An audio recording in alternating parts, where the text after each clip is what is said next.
More than 25 years have passed since Prince Andrew and Sarah Ferguson divorced. The Duchess still feels a great connection to the royal family though. In particular, Sarah maintained a close friendship with Queen Elizabeth II, her former mother-in-law, to the point where she was invited to spend Christmas with Her Majesty last year. The Duchess disclosed that she travelled to Windsor at the Queen's invitation to celebrate Christmas in a recent interview with the Hungarian newspaper Balik. It would be the late monarch's last festive season before her death in September. The Duchess said, "Personally, I don't know yet how I will spend Christmas. I was able to spend last year with the Queen. Now, I don't know where I'll be, but for 30 years I've been teaching my daughters that it's actually Christmas every day." Following reports that she could be invited to spend Christmas at Sandringham with the royal family for the first time since she and Prince Andrew split up 30 years ago, this Christmas news has been revealed.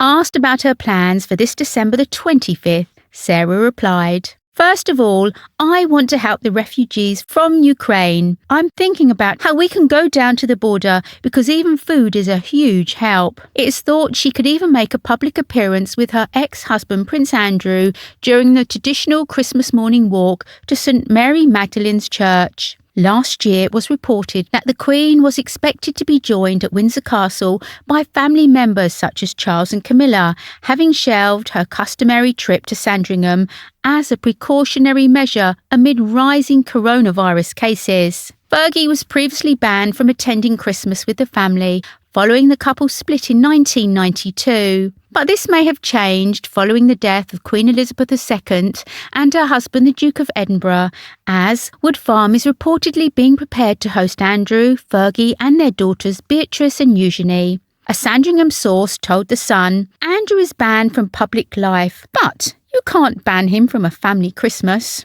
Staff at Sandringham have been tasked with getting Wood Farm ready for the whole York family.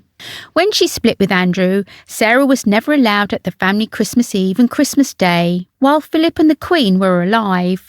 For 30 years, she used to have Christmas dinner on her own. But things are being done differently now. But the move on the part of King Charles is imbued with festive spirit, as he takes over control of the royal family, an expert has claimed. Royal commentator Robert Jobson claimed, "By inviting her to spend the holiday in the royal fold, King Charles is showing us all what Christmas is all about, family and forgiveness." But Mr. Jobson also suggested the move shows the monarch to be following his mother's example, claiming in The Sun that the late sovereign had made it up with Sarah ahead of her death in September. Likewise, royal expert Phil Dampier called the invitation an indication of Charles being forgiving and kind. He labelled the move as an olive branch from King Charles to Prince Andrew, who is otherwise out in the cold. He told the Daily Mail he is still a member of the family, and by inviting ex-wife Fergie, it looks as though Charles is being forgiving and kind. He added, "Andrew and Fergie's daughters are grown up with kids of their own, so it makes sense for them all to be invited, including the Duchess of York. This will please Andrew, but I still don't think he and Sarah will ever remarry."